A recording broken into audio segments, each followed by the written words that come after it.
Mazali chiqadigan ajoyib bulchkalarni o'rganamiz. Birinchi bo'lib shakar, tuz, issiq suv, sut, tuxum hamda dro'jani solib yaxshilab aralashtirib olamiz. Oppoq unlarni elakdan o'tkazib, yumshoqqina xamir qoramiz va xona haroratidagi sariyog'ni qo'shib yuboramiz.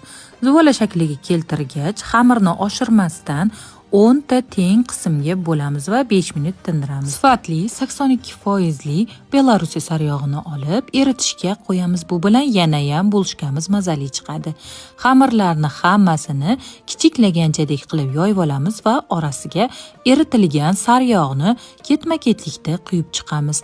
Hamma yoygan xamirlarni bittalaganga ustma-ust taxlab olishimiz kerak bo'ladi. Eng ustiga ham sariyog' surib, salofan paket yopamiz va 10 minut tindiramiz. 10 minut tingandan so'ng qo'limiz bilan osongina yoyiladi.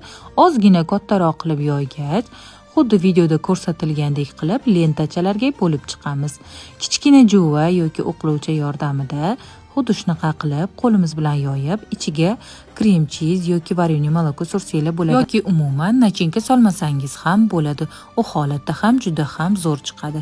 Endi tugib olgan bulchkani listga qo'yib 1 soat issiq joyda oshiramiz va yaxshigina ishgach, ustiga tuxum surib, qizib turgan duxovkaga jo'natamiz. Bu bulchkalarimiz duxovkada yana 2 baravar oshib, juda ham yumshoq va mazali bo'lib chiqadi. Albatta, sizlar ham xuddi shu usulda tayyorlab ko'ringlar. Paxtadek yumshoqqina bo'ladi. 2-3 kun tursa ham umuman qotmaydigan bulchkalar sirasiga kiradi. Bu bulchkani albatta bir marta bo'lsa ham tayyorlab ko'ring. Xamirlarning yumshoqligini qaranglar. Yoqimli ishtaha.